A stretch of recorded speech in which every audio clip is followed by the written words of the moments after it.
Good morning, everyone.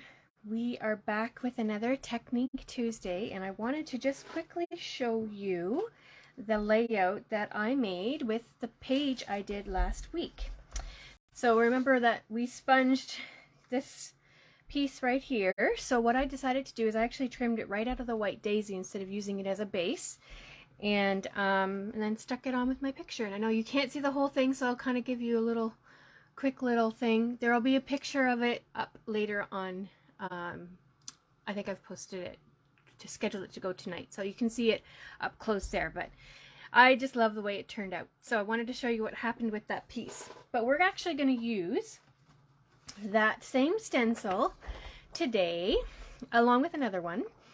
And we're going to do some more fun. And this is going to be my last video with Distress Oxide inks. I will be posting some additional tips in my customer exclusives group. And so you can find that here on my page. If you click on groups, that will be, I think, probably the top one that shows up.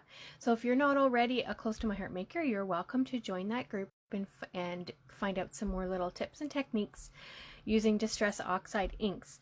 But I thought I gotta move on to some other stuff. Although there's lots of things you can, this is such a fun product. I really love working with it, and I look forward to showing you some more stuff in that spot. All right, so it's spring break here, and my daughter has 1 week off. My boys have 2 weeks off, and we've just been told that we will be back in online school.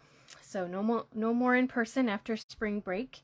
And so I am going to have to play this whole Technique Tuesday lives on Tuesday mornings completely by ear. I may be able to do it next week. I may not. And the week after that, I have no idea what it's going to be like. I might be able to do it at a different time. But I'll keep you in the loop and let you know ahead of time when, if it's not going to happen or what's going to happen. But anyway, let's get into the fun stuff. So we're here, it's Chris Teriskis, and I'm with Simply Creating, and we are going to do some fun stuff with stencils again and with our Distress Oxide inks. Now, I inked this up like I showed you in the first video of this series. I did this yesterday, so it's good and dry. And then later on, my next technique, I'm going to show you something that you need to do when the ink is wet. So this one is dry. I thought I don't need to show you that all again. But what I'm going to do is place my stencil right over top. And I think I want to have as much of the stencil showing as possible. I don't want to go onto the clear part there. So I'm actually going to just twist it a bit so I get the corner, but I don't want it to be exactly on the corner. I want some, or do I? Maybe I do want it right on the corner. Now that I think about it, we'll go up a little bit. Because what I'm doing, oh no, see, I should have thought about this ahead of time, where I wanted this. I'm going to move it up a little bit. We'll do that. There we go. That's what we'll do. And I'll just go like this. All right, so because this is the lighter side, I want the lighter side to pull up. Okay, I totally should have planned that ahead of time, but I didn't. Anyway, so what we're going to do is kind of a reverse resist kind idea. And and it's going to be fun. So I got to turn this a little because my phone stand is sort of holding my stencil up a little bit. So you're going to take your Versamark ink. And again, I've got my all-purpose mat underneath here.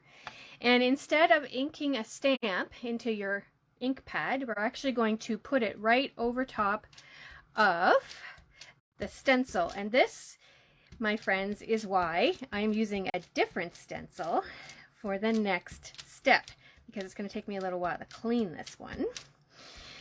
It's not going to be perfect, because my ink pad is quite sticky and it's pulling my stencil up a little bit, but it's still going to have the same kind of technique.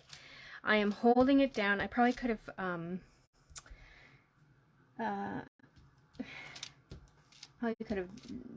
used some washi tape. You probably want to do that.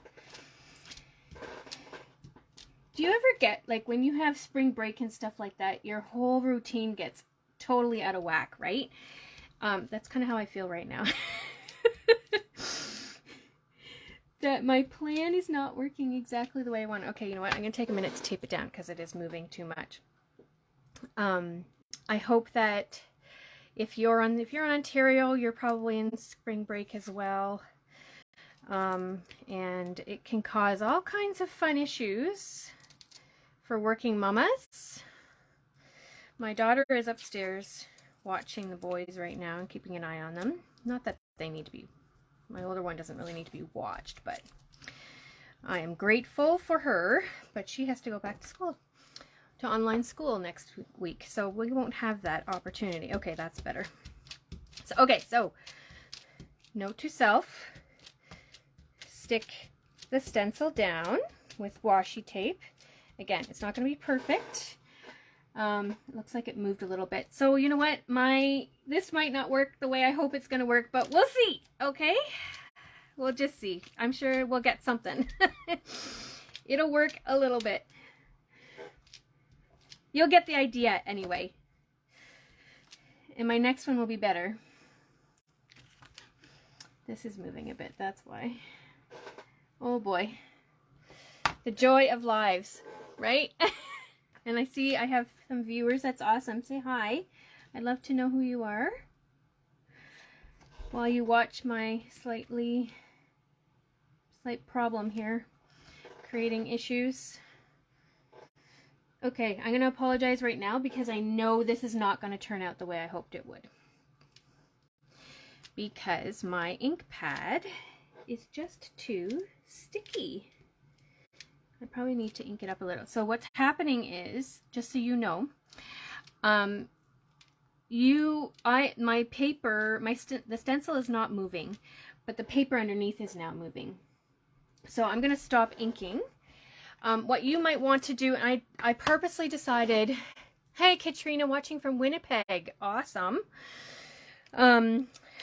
Good morning, Monica. So what you're going to want to do is cut your paper just a little bit bigger than what you want it to be. Yeah, it's not going to turn out well, but we'll still do it, okay? You want it to be cut it a little bit bigger so that you can actually tape it down. This is the size I want it to be. So, so that's part of the problem now, is that yeah, it's probably not going to give that. But anyway, can you see the Versamark ink is on there? And I don't know, you can see that there's some spots that didn't turn out all that great. And I forgot to do a step. Okay, where's my brain this morning? I might have to redo this in another video. You want to coat this whole surface with your anti-static pouch beforehand. So let's see what kind of fiasco we get, because I forgot to do that. Woohoo! So I'm going to take a piece of scrap paper. I'm going to dump clear embossing powder all over. We're going to see how this is going to go. It could be an absolute...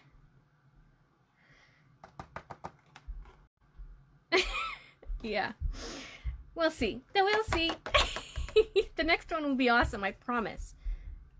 I can already tell it's going to be not fun. Anyway,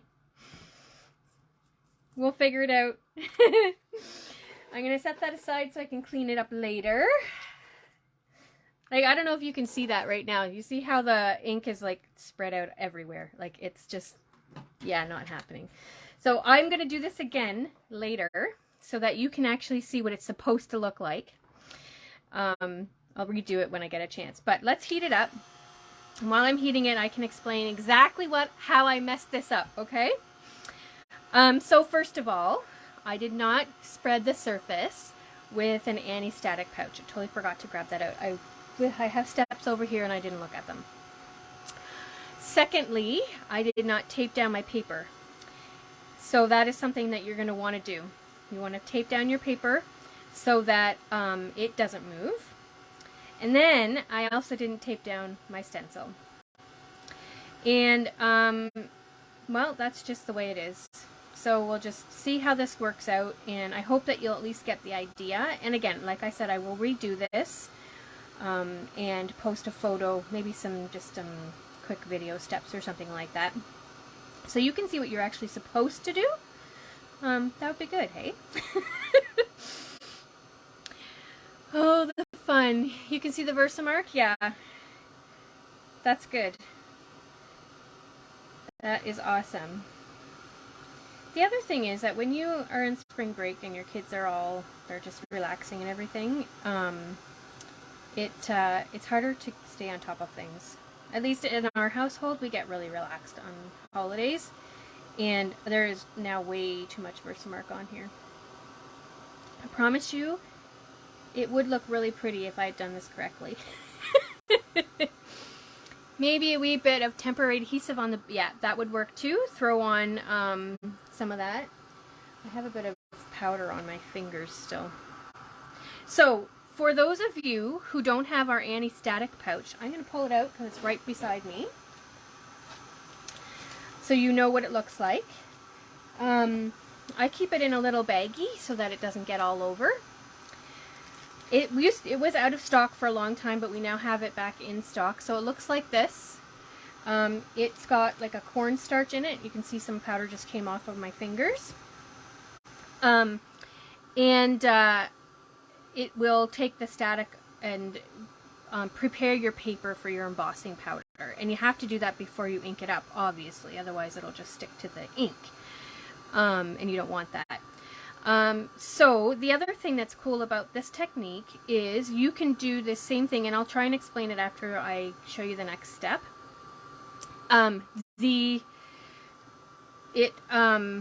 You can do this with white or black embossing powder as well, and it looks really cool. It will be a nice shiny effect anyway. Yes, Monica. It will. We'll see what happens. I think there'll be some fun stuff in here. It won't show up the same way as I had hoped, but like I said, I'm going to do it properly and get it all really good. So this heat gun is awesome. I pulled my tweezers out, which we now sell again, to hold the paper, but because this heat gun really blows, this heat tool, I should stop calling it a gun, craft tool, it really blows the heat. It blows heat. It's really hot, and but it's not got a lot of force behind it. All right, so there is my now embossed image. I'm just going to try and do this a little bit just to get I'm going to clean this off a little bit with my messy towel. All right, now what I'm going to do, oh, I forgot to show you this. This is what I grabbed from my stencil when I wet it to clean it last week. I don't know if you can see that. I just put this piece of paper on top of it, pick it up. It's kind of fun. I'll make it into like a really subtle background for a card. All right, so what I'm going to do now is actually go over it with the black soot so that the part that we see is actually the embossed part. And what I'm going to try and do maybe is just do it on the part where I know there's some of the design so you can see it. See what it's supposed to look like. Because this part on the yellow side just did not work out very well.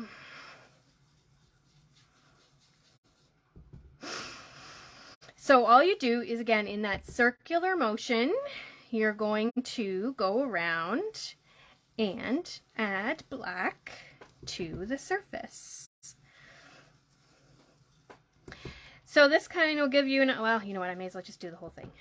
It'll be like a more artsy, messy look instead of what it's supposed to look like. Yeah, I think that this happened because I didn't tape my stuff down. Oh well, that is life. Right? That happens. I knew exactly what I was going to do and then just forgot some steps because, well, I've been a little bit distracted today, I think. All right, so that's fairly covered. I'm going to put this lid back on. And now we're going to take a wet or damp towel. So I'm going to use a baby wipe here to just clean off the stuff that's on.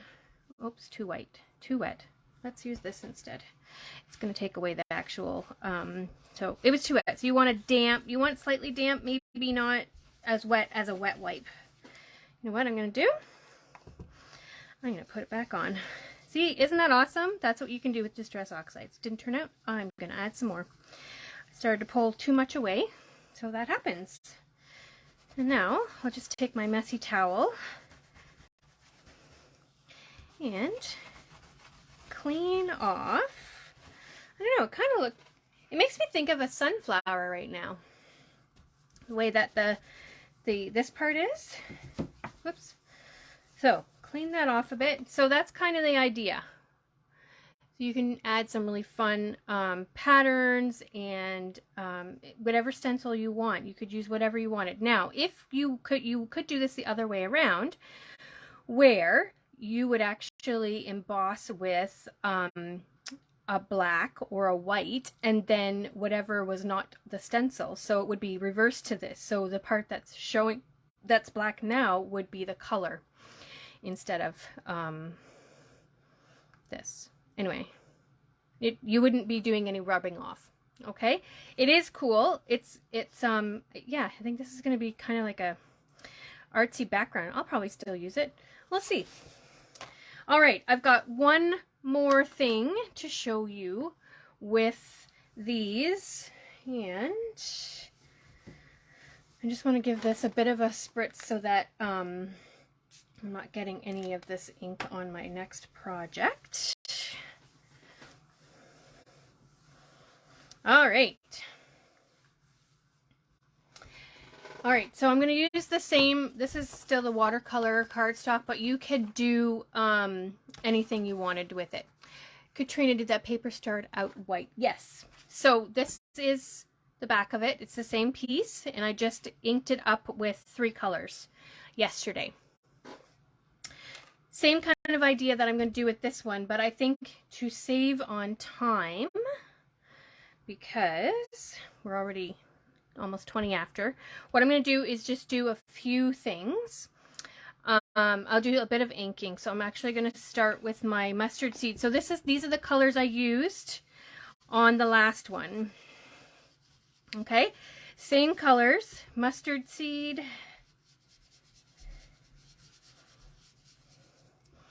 All right, and then I used spiced marmalade, and these are all available right now to order. All available. Isn't that awesome? I'm so happy that they are available. And we'll just get lots of ink in here. I'm trying to go fast because I don't want to take up more time than I need to. I'm going to go back with this one. Now, actually, I think, you know what? I'm just going to cover the hood, because if I don't do the dark color, it may not show up as nice, what I'm about to do. So for this next technique, you actually need, I don't have a piece of scrap paper handy, so my fingers are going to get inky. What you need for this is actually a wet wipe or a very damp, a quite wet cloth, okay? And then I used candied apple. So those are my 3 colors. Mustard seed, spiced marmalade, and candied apple is what I used for this, for the last piece, and what I'm using for this piece as well. Just so you can see real quick. I'm going to pull that one up a little bit. Okay, so typically I would take a lot more time and be more careful with my colors. Let's just bring some of this back in. Make that a bit darker.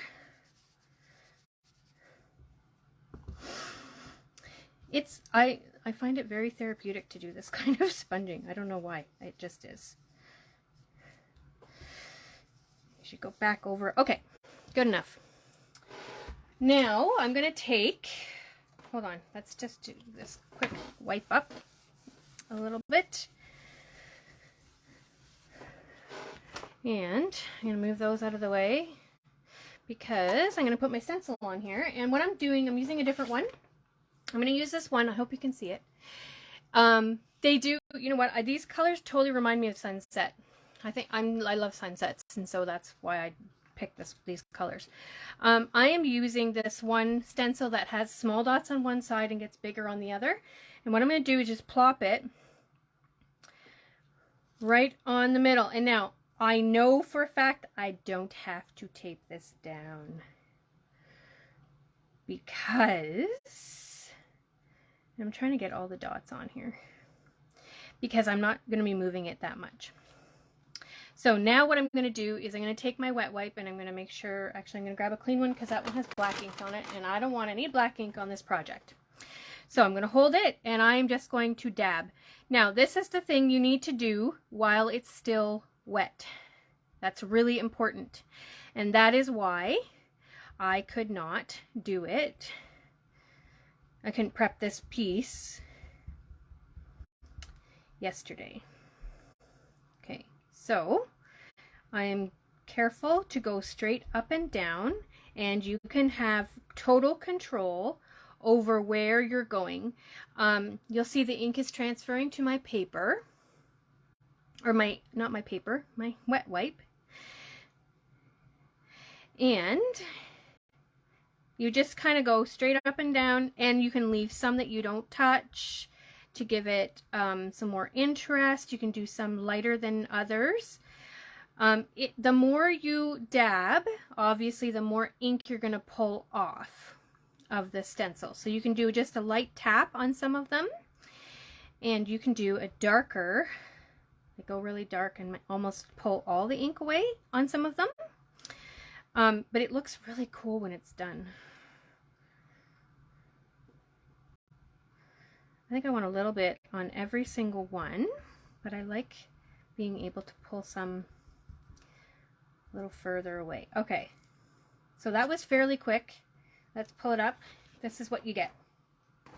Okay, so whatever image you have, that is what you end up with. So you can see that there's some variations in how much of the ink has been pulled away. And I love how you have full control over that with this technique. So to reiterate, go over, we have my somewhat botched attempt at doing some emboss resist on the Distress Oxide ink. Then you cover it with the black ink, black soot, and then remove it with kind of a damp cloth.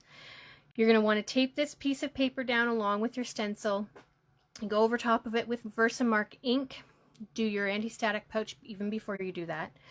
Do your heat embossing, and then you add your ink over top and you get a really cool effect.